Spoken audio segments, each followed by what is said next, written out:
kid who only drinks water and never eats? Did you ever wonder why? Chances are they have an eating disorder, which more than 5 million people in the United States alone also suffer from.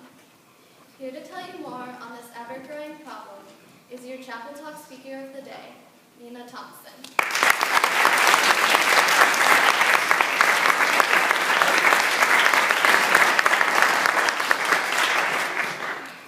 Consider this. You have never been the skinniest person at your school. Wherever you go, people look at you as if you do not belong, and often snicker at you behind your back. One day, you overhear your classmates making all kinds of fat jokes, which pushes you to your breaking point.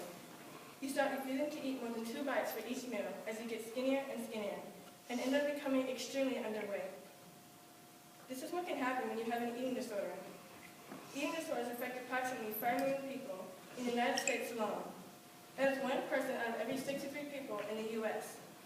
While we may not think of this as a meaningful issue, it is important that we, as a society, take eating disorders seriously. This startling evidence illustrates that eating disorders require more attention because as a result of the social and biological factors, the rates of those diagnosed are growing disturbingly fast each day. Eating disorders have developed for a surprisingly long time, even since it appeared in the ancient Romans. During this era, there were stories of the Romans pigging out at feasts. After they were done, they would purge, or get rid of the food in their systems by making themselves vomit. Eating disorders were not scientifically discovered until the 19th century, when a British physician named William Gould and a French doctor named Charles Lassagne started to notice that adolescent girls were starving themselves. Many years later, in the 1930s, they were officially categorized as actual diseases. The 3 most common eating disorders are anorexia nervosa, bulimia nervosa, and binge eating disorder. Of the 3, anorexia is the most commonly known. According to Issues.com, anorexia nervosa is, quote, an eating disorder characterized by intense and irrational fear of body fat and weight gain that leads to extreme dieting, irregular eating behaviors, and unusual food preferences, unquote. People with this disorder may have a misrepresentation of their body, thinking they are fat, and they are actually very underweight. The second most common disorder, bulimia, is characterized by ongoing cycles of binge eating and purging. Finally, binge eating disorder is when a person consumes an unusually large quantity of food in a rapid and uncontrollable way, which leads to them purging, excessively exercising, and using laxatives. Anorexia, bulimia, and binge eating disorder are very complex and broad topics. 95% of the people living with eating disorders are between the ages of 12 and 25. 20% of these people will die from complications, including suicide and heart disease. Even though eating disorders have been present in our society for far too long, we still have the potential to gain a better understanding of them and to help eliminate the disorders for people who still struggle. Social factors in today's society are among one of the many obstacles that can play a part in eating disorders. Specifically, the media, including TV and the internet, can be a contributing factor. According to New York Times Magazine, Rhonda Hodder, the mother of a 14-year-old boy, thinks that social networks such as Facebook are contributing to eating disorders. She thinks that teens worry about their body image because they always want to be camera ready, due to social networking. While looking at her son's Facebook page, she noticed, quote, in at least a few instances, they looked as if they were auditioning for a Sports Illustrated swimsuit issue, clad in bikinis that left little to the imagination, unquote. Interestingly enough, research has been done to prove our hunch true. A group of researchers at Harvard Medical School discovered that girls exposed to the media are 60% more likely to develop abnormal eating habits than those who have not been exposed. Harvard's recent study shows that social factors are contributing to eating disorders because of how adolescents are choosing to display themselves on the internet by showing off their bodies and making risque poses. Another article in Time magazine about childhood obesity suggests that all the recent focus on this topic could be causing adolescents to have anxieties about their weight, therefore creating eating disorders. Dr. Dina Zakwanson said, quote, there is so much emphasis on obesity that there is a danger that we're going to produce a lot of anxieties in kids around weight, unquote. In today's society, teens often have to deal with all these outside influences, which can sometimes take a toll on our daily lives. In some cases, this can contribute to developing an eating disorder. Author Joel Murphy says, quote, girls and young women are suffering from depression and eating disorders because they've been bombarded with impossible images of women's bodies, unquote. All of this recent hype about eating disorders exemplifies that society is partly causing innocent humans to become insecure, and this needs to be amended now. While social influence is a the problem with eating disorders, there's also another cause involved, biology. Through recent studies about the biological factors of eating disorders, researchers have found evidence that our brain, as well as genetics, can also contribute to the diseases. Some doctors have discovered that eating disorders can actually run in the family. In other words, they can start even before a child is born. According to the book, Food, the Good Girls Drug, recent studies have shown that if an unborn child is born into a family where eating disorders such as anorexia, bulimia, or binge eating disorder are common, they will be much more susceptible to getting it themselves. Dr. Sophie, who studies the patterns of eating disorders, said, quote, genetics play a big role in eating disorder. A girl whose mother has binge eating disorder, bulimia, or anorexia is at higher risk of it herself, unquote. She would actually be twice as likely to get it if her mother has one than if she did not. This means that eating disorders are not only social, but genetic as well. Another recent study shows that in some people with eating disorders, types of chemicals in the brain that control hunger, appetite, and digestion have been found to be unbalanced. Scientists studying this have found that one of these chemicals found in the brain is called serotonin.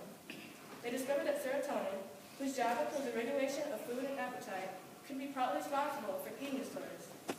This research also tells us that anorexia is actually a biological brain disease with behavioral symptoms and genetic components. With that being said, social factors are not the only reason behind eating disorders. There is an even more profound reason behind them, which are the biological factors that cause them. Due to the many social and biological factors that contribute to eating disorders, the rates are growing every day. Even if we cannot see it or do not realize it, people are developing these disorders more often than they used to. And it is important that we are aware of this whenever it happens. According to a recent study done by the Agency of Healthcare Research and Quality, eating disorders are on the rise, and not just by a little bit. According to this agency, hospitalizations for children under 12 have gone up by over 119% between 1999 and 2006. What makes it worse is the fact that children who are overweight are being criticized just by how they look, which causes the rates for eating disorders to go up. In one recent study, connected to the ridiculing of these obese children, one of the participants were asked to sign attractiveness values. The children with various disabilities. They rated a child struggling with obesity, listing a child in a wheelchair with a fatal deformity, and a child with a missing limb. This shows how judgmental society can be, and how we are helping to contribute to the growing rates of eating disorders. Society's obsession with being skinny and maintaining an acceptable weight has a negative effect on many people who are susceptible to falling under the influence of our judgmental society. Nowadays, even some fourth graders have been showing signs of purging, and according to CNN, 80% of all 10-year-olds are afraid of being fat. 42% of all first to third grade girls want to be thinner.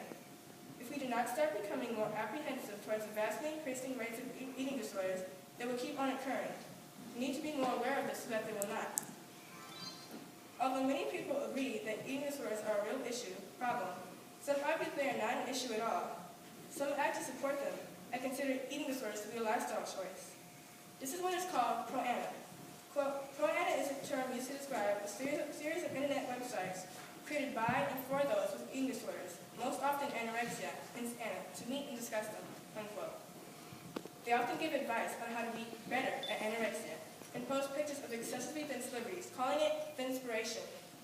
On these sites, girls as young as 10 often share tips for losing weight and hiding signs of malnutrition. Dr. Rebecca Peebles says, quote, clearly these sites serve a need for our patients because they spend an extraordinary amount of time and energy creating and visiting them, unquote.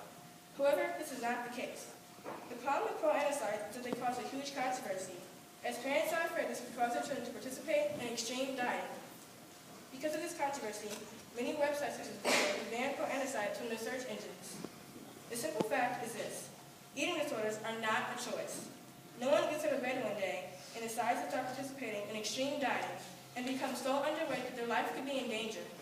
Certain factors cause them, like low self-esteem and genetics. The bottom line is, pro-ana sites are not accurate. There are deeper reasons behind the causes of eating disorders and that they are just a lifestyle choice. In conclusion, it is important that people are aware of eating disorders because as a result of the social and biological factors, the rates of those diagnosed are growing disturbingly fast each day.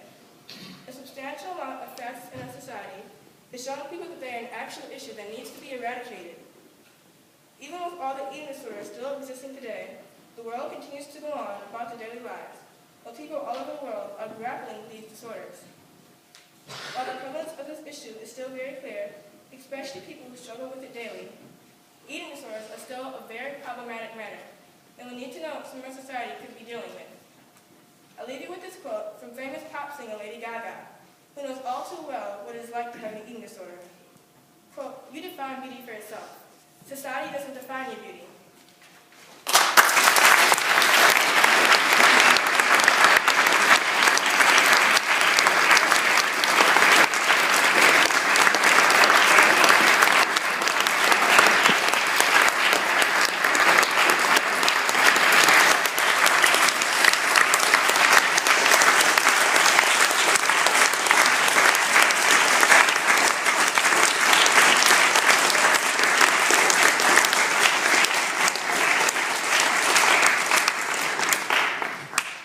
Great job.